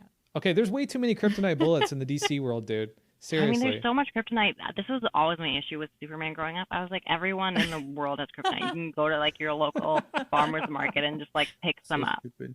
That was like my issue with Superman growing up. So yeah, no, I think Idris Elba will do. I love Idris Elba in general. Yeah. A lot of people thought that he was taking over Will Smith's character. I didn't think they were going to do that. I thought it was going to be Bronze Tiger. I really thought it was going to be Bronze Tiger or it was going to be Vigilante, but I'm happy with Bloodsport. It's a mercenary. It's very somewhat close to Deadshot, but Saba, not Deadshot. Going back to your point about kryptonite, it's kind of like nuclear warfare. Like once you know something is so powerful, everybody's going to want some. So they're going to find their ways. I guess so. Yeah, like all these people we probably don't know about have their hands on it. So we got Steve Agee playing King Shark. Now, Steve Agee is a big comedic actor. He's been in a lot of comedies. He was on Sarah Silverman's show, I think. He was on that series Superstore for a while. Big fan of Superstore. Actually, really like it. I don't know if you guys have seen it. It's really funny. He's playing King Shark. Now, I've seen a lot of talk online that people are disappointed that this version of King Shark isn't the Flash television version of King Shark with the crazy, like, jacked muscle King Shark. So, yeah, this version looked kind of cute. Yeah, he kind of does. Like, he kind of looks closer to the King Shark that we got in the Harley Quinn animated series. I almost feel like this is going to be that guy. Like, he's going to be soft-spoken and we got Mei Ling Ing as Mongal, which I think is the female version of Mongol, which is kind of interesting. She's an alien. I can't remember where Mongol's race is from, but he's an alien. Peter Capaldi, Doctor Who, playing the Thinker. Mm-hmm. Alice Braga as Solsoria.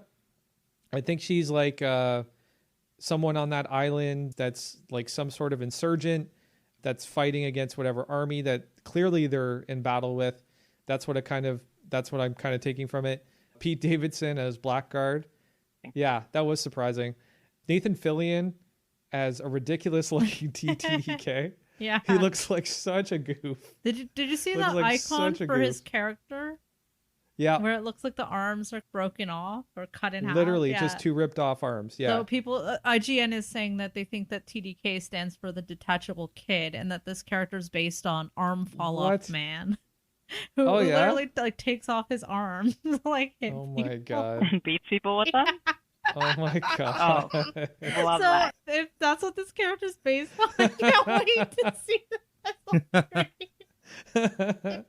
I hope that's true because I could picture James Gunn doing that in an awesome and like funny James way. would do that for sure. It's gonna feel, I don't know, to me feels like it's gonna be a different version of Guardians of the Galaxy, but have a lot of like similar humor in it.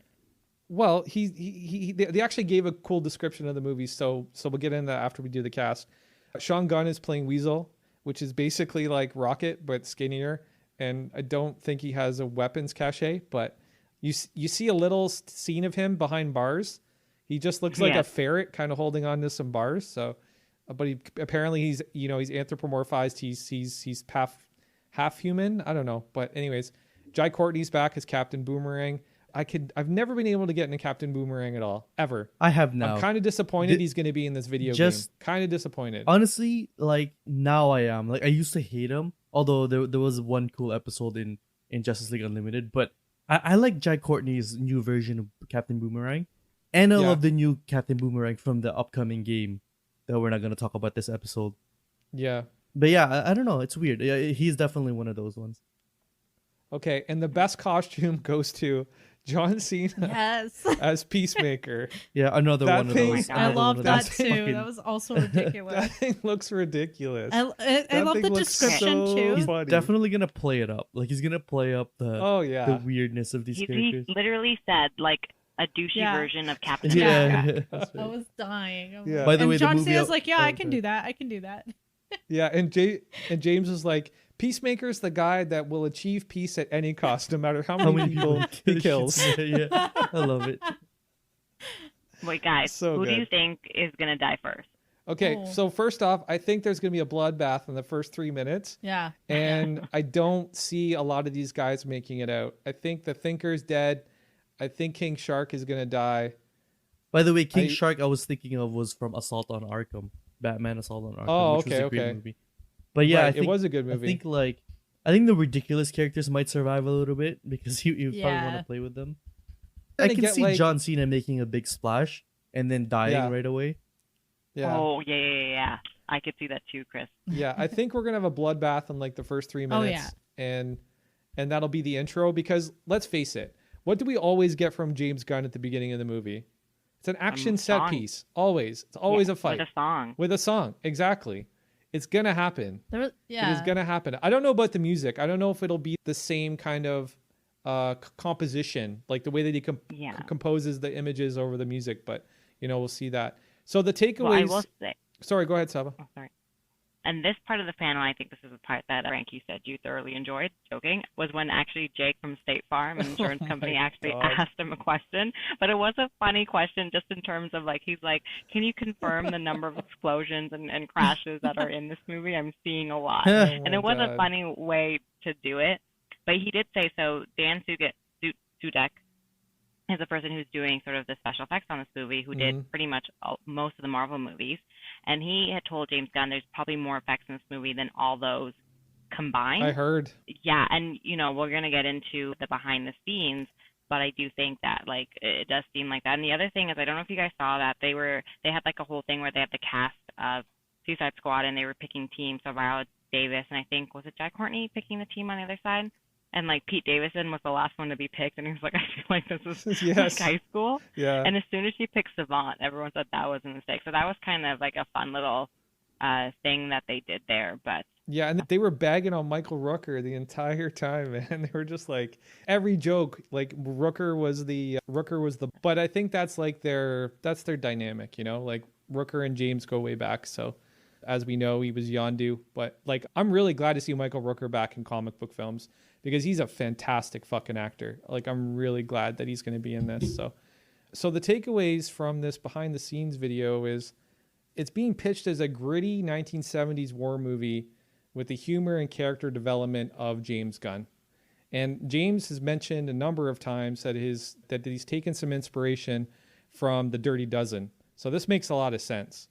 Like, if he's taking inspiration from The Dirty Dozen, then it's definitely going to have, like, a war kind of vibe to it, which it definitely looks like. You see a lot of goddamn guns and soldiers, and it looks like they're going to some sort of, like, Banana Republic, which I think is going to be Santa Prisca, which is the country that Bane controls, apparently. So, well, in the context of the comic books, it's the country he controls. So, and we don't know who the villain is. We don't know who they're going up against. We definitely know that villain has a small army protecting him, though. That's for sure, because that's definitely in the footage. Idris Elba says it's a huge graphic novel brought to life, and like, these action set pieces look insane. And then what Saba was saying about the effects budget, it's just an incredible effects budget. So this should be nuts, man. This really should be a really crazy Suicide Squad film. I'm going to say right off the bat, I've seen the entire first Suicide Squad film. I'm more excited for this Suicide Squad film than I am for... Oh, yeah. Like, yeah, without a doubt. Like, I have higher hopes for this film, without a doubt. And it's not just because of James Gunn, because everything that James Gunn touches turns to gold, especially when it's like an ensemble cast and they have different strengths and different weaknesses that, you know, James basically, boils up into this, this melange, this jambalaya of, like, humor and just awesomeness, So I'm really excited to see this movie. I will say I'm curious to see who Taika Waititi is gonna play. So that hasn't been I forgot. Yet. Yeah. Oh yeah, that wasn't revealed. I totally That's so forgot Taika. Yeah. Oh, he's dying. Oh, he's dead. He's the first one. I read theories that he's That's actually going to do the voiceover for King Shark, so that would be kind of funny. Oh, so you just have Steve Agee walking around in the suit? Yeah. Well, you know what? It does say, I saw a thing for Steve Agee. It said King Shark on set. Oh, yeah? And that's it, but I thought it was weird that it said on set. Maybe that's the case. Because I think It'd be really Taika could do if a they really had, like, a Korg accent. Yeah, he could do like a really funny voiceover for that.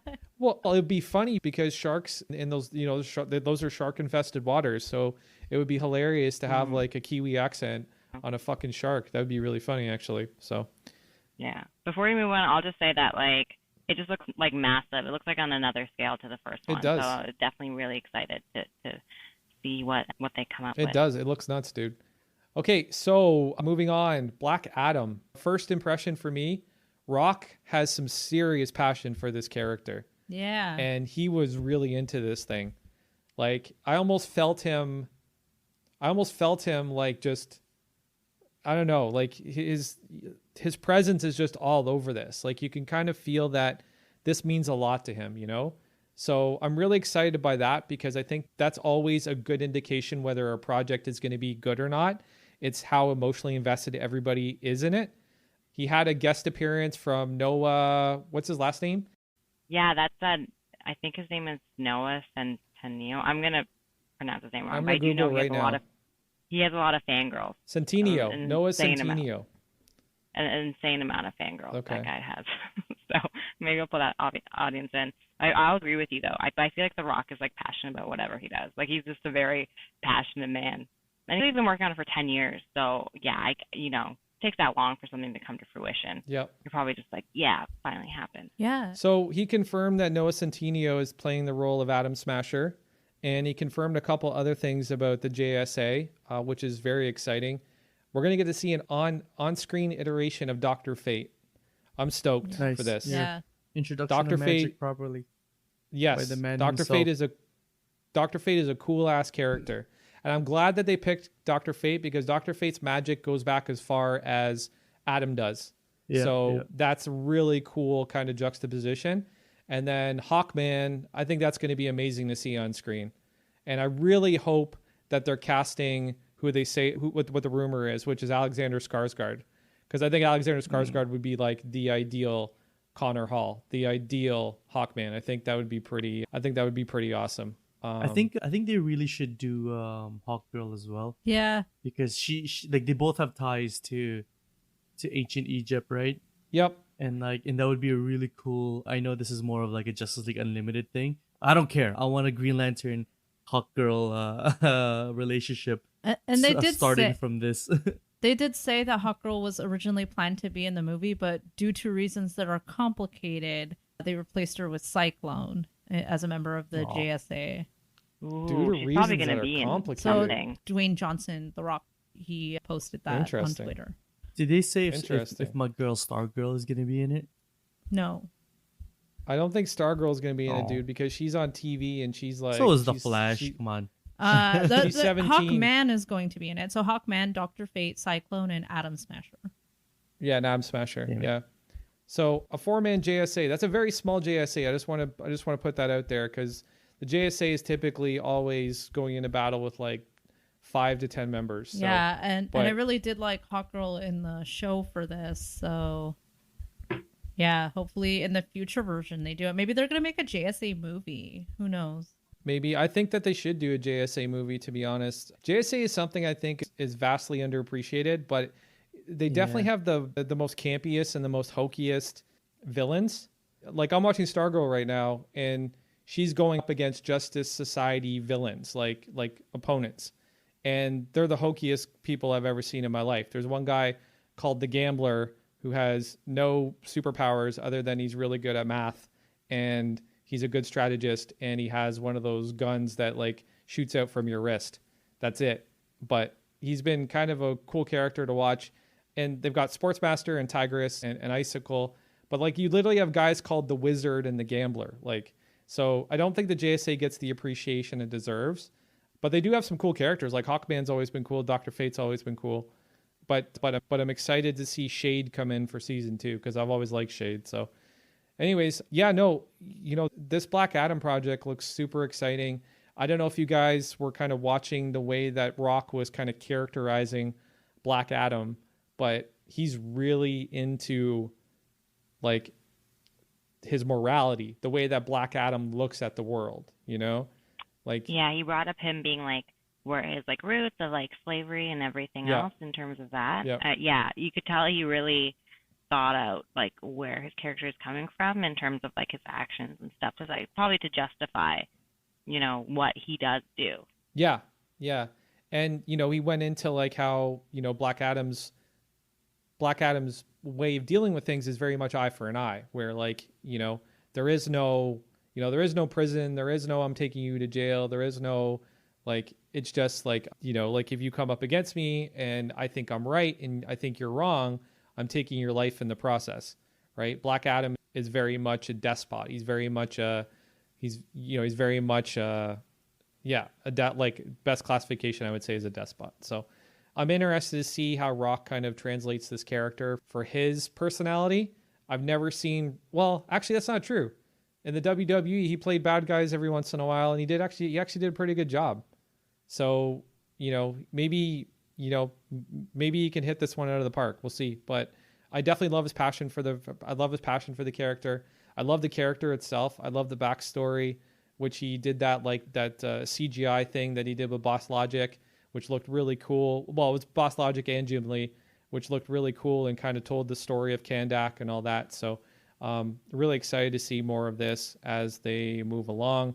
And can't wait to hear more casting news. Definitely want to hear about who's going to be playing Hawkman and Dr. Fate. It's not really going to matter who's playing Dr. Fate because they're going to be under a helmet. You'll never see their face because you never take off that helmet. Naboo has you. Well, if the Once Mandalorian taught us anything, it does matter who's under the mask because some people are really good at the body acting, I guess. That's true. But Fate, okay, so Fate's an interesting character because he's possessed by Naboo, right? And Naboo is like this god, this spiritual god energy, like, and that's it. And he talks through Fate. So it's always like a mix of Naboo's voice and a mix of the person wearing the helmet's voice. So that'll be interesting to see. Cool. All right. Well, listen, last up, but not least, definitely not least. Oh my God, the Batman. Holy fuck. That's all I have to say. Like, I was blown away. Not only, okay, the first thing that hit me was, actually, you know what? Let's not get into the trailer yet. There's all kinds of things that Matt Reeves said that definitely warrant some further discussion, some further exploration. So let's get into that. Okay, Matt Reeves spilled his guts. Like, well, maybe he was strategic about it, but he shared a lot. And I think maybe he felt the need to share a lot because he wants to ensure the fans that he is protecting the legacy of this character, that he's going to do what's right for this character, that he's a fan of this character, that he's going to give us the Batman movie that we deserve, especially because he's starting to cross over into something we've all wanted to see for so fucking long, but have never gotten.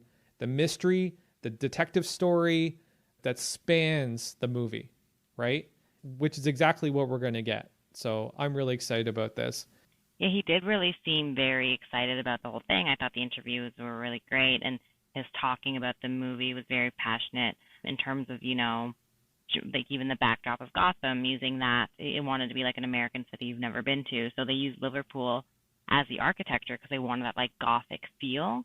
So it feels like Gotham has like a character in itself. And he's also said that in this movie, Batman is still building himself. So he's not the vision of the character we know yet, right? He's kind of a growing legend, but people are kind of on the fence about him right now. Mm-hmm. You know, it's only year 2.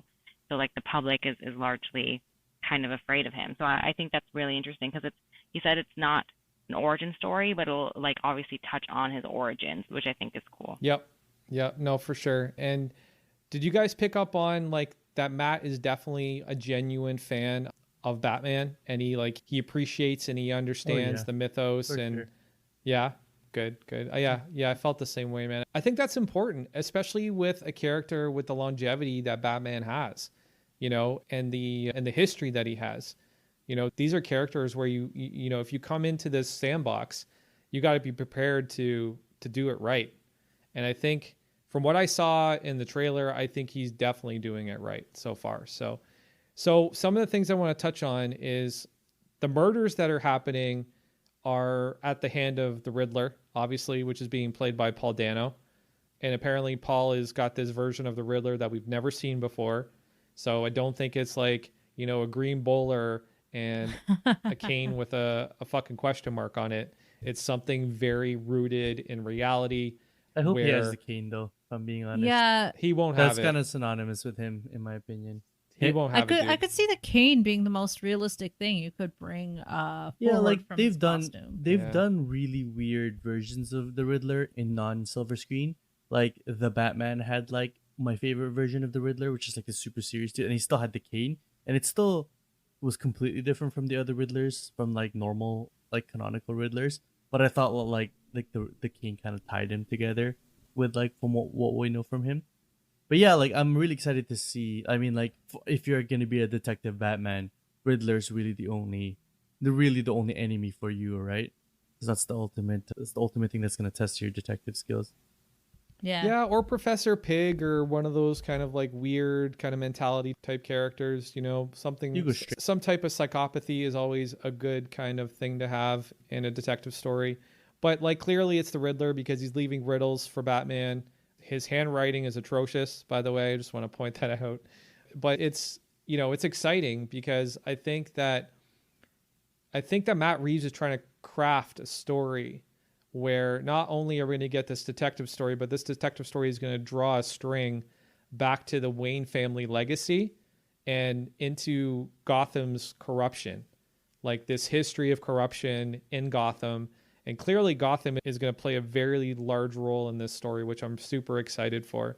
But I think that this is the way you do a Batman story. It's like, we saw Christopher Nolan's realism take on Batman. I think that Matt Reeves is about to take that a lot further, because other than Batman, I really didn't see a lot of fancy costumes in the mix here. Oh, for sure. Let's get to the trailer, actually, in terms of that, because, we did see some costumes. We saw Colin Farrell's Penguin, which was not looking like Colin. Does not look like Colin Farrell at all. Yeah. Yeah. And Catwoman was kind of wearing a balaclava. That was kind of cool.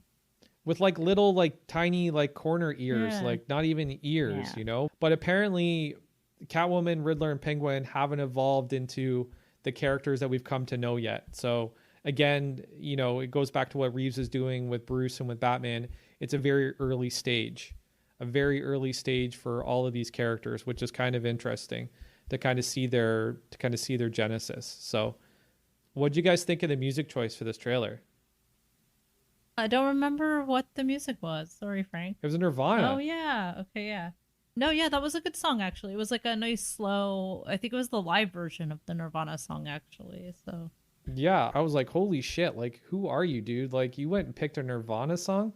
This is nuts. That's gonna be total grunge. You could tell from the eye makeup that he had as well. I love the eye makeup, actually. That was cool. I actually don't mind the dark palette in this. It kind of seems like it fits, and it's Gotham, dude. It's gotta be dark. It fits, and I feel like Matt Reeves did Cloverfield. I kind of got maybe like a bit of Cloverfield vibes in this as well. Ooh, you know what I will say is that the parts I really liked or the parts that that really got to me. One was like the ending where, like Robert Pattinson's Batman is just beating up this and the aggression behind it, is like, it's kind of jarring. And then also obviously, the introduction of, oh my goodness, I'm completely forgot. Jeffrey Wright. Sorry, I was like, what is his name? No, it's okay. Yeah, no, he's an amazing actor, If you've seen, like, I'm a big fan of Westworld, so I love him in that. But, like, seeing his kind of introduction as well, I'm really excited to see where he kind of takes Gordon's role. Really different, though, don't you think? Like, his Gordon wasn't, like, I've always gotten that Irish kind of blue-collar-ish kind of vibe from all my Gordons, But from Jeffrey Wright, it was almost like he was... It was almost like he was a student. Like, it was almost like he was he almost had like this professorial kind of look to him. Do you get what I'm saying? Well, it's year 2. Yeah, I think he is still learning. Like, he's not the Gordon, we know yet, at least. I don't know. Like, whatever the terms of, like, it doesn't look like the traditional Gordon for sure, but I very much trust Matt Reeves and actually Jeffrey Wright as well, who really, like, brings a lot to his roles. So I am excited. It's definitely not the usual, and I'm even excited to see Robert Pattinson as Batman. I really do think he's a really great actor, and I think he can do it well without making it, like I can see him making it kind of his own thing, because it's like the same Spider-Man. We've had so many Spider-Man. Some people might say the same thing about Batman, but I am excited to see his iteration. I like the way he moves too. Like, just the way he kind of like moves around and acts like Batman. I don't know. It's just Actually, my point ties into that. Like, I really like how they casted him in this year 2 Batman, because like you can feel this like this youthful Batman, which is ironic because I think I heard Christian Bale. Sorry, let me take that again. Which is ironic because which is like really ironic because I think Christian Bale, at least I heard this from somewhere, was actually younger than Robert Pattinson is now when he did Dark Knight. But Robert Pattinson just looks like a younger guy, right? So you can see like I'm excited to see. I don't know. I've never been that big of a fan of like the detective side of Batman. I like the morality walk better, but I am excited to see this younger version of the Batman and like this like inexperienced like youth essentially, and that anger that he has when he's like beating up. I think that was a perfect last shot because it shows you that there's something more to this Batman to develop, right? It's not just this like pre-established dude. So that's pretty much what I'm most excited about. Who here thinks that Matt Reeves is about to give us a version of Bruce Wayne that we've never ever seen before? I do get that vibe. Like I do get like a more, I don't know, maybe like a broodier in a different kind of way. He kind of seems dark. What do you mean know. never though? Like in film, in like live action? Because yes, I agree with that. But like comics wise, I think there's something to draw from. I think. Yeah, no, I'm definitely talking about film. I'm definitely talking about live action because because so this will echo back to what I was saying about, during our conversation about Wonder Woman, but I think that Matt Reeves is about to change the legacy of the Wayne family. I really think that, cuz he said it during his conversation with what's her name, Saba? The host? That's Tiffany Smith. No. Oh, wait, the host. Oh, she's from Whose Line Is It Anyway? Aisha Tyler. Aisha Tyler, that's Tyler. it. Matt Reeves' conversation with Aisha Tyler, where he was answering the fans' questions, he revealed a lot, right? And I think one of the biggest things that he revealed is that this mystery, this detective story, is going to be, he implied that these murders could be the byproduct of whatever is uncovered in this story, as far as this corruption, as far as Gotham's history. And I think just by looking at the way Pattinson is playing this character, and I think that Matt Reeves is going to make his trauma and his grief almost multi-layered. Like, it's almost like, okay, I found out that, okay, yes, my parents are dead. Yes, they were murdered, but here is why they were murdered. And it's really fucking horrible. And I don't even know if I can continue this fight anymore because I was fighting for them, but now I don't believe in them anymore. I think that the legacy of Dr. Thomas Wayne as this altruistic, philanthropist and good person, I think Matt Reeves is about to toss that shit on its head. I think that kind of makes sense because we kind of did get that a bit in the Joker. So I think that's what you're referring to, like how we saw maybe Bruce Wayne portrayed in a more negative way because he's rich. I could see that. These rich people aren't perfect. They don't get billions of dollars by playing the game, being nice to people. Yeah, like most of these people, like in real life, to get that rich is you're kind of preying on, like, the poor, or like, when you look at Amazon and like how much the actual people are getting paid at the bottom rung, like they're not really being paid much. So in terms of, there's that, like, that biblical saying, it's like, rich, like a camel can walk through like an eye of a needle. I'm gonna mess it up, but basically like rich people don't get into heaven kind of thing. Yeah. So I mean, I don't know if that's where the story is going, but that is an understandable thing. People don't make millions and billions without sort of and I'm taking advantage sure from other maybe people. There's some people who invest so carefully that every single thing they invest in doesn't have such a negative impact, but I think most of the time there will be some kind of fallout, like either an environmental impact or a societal impact that you couldn't account for or think of in whatever type of investment you're making. So. Right. And remember, this storyline, this kind of storyline, or even actually almost this almost this exact storyline is not foreign to DC. They did it in Arrow, right? Robert Queen turned out to be a piece of shit.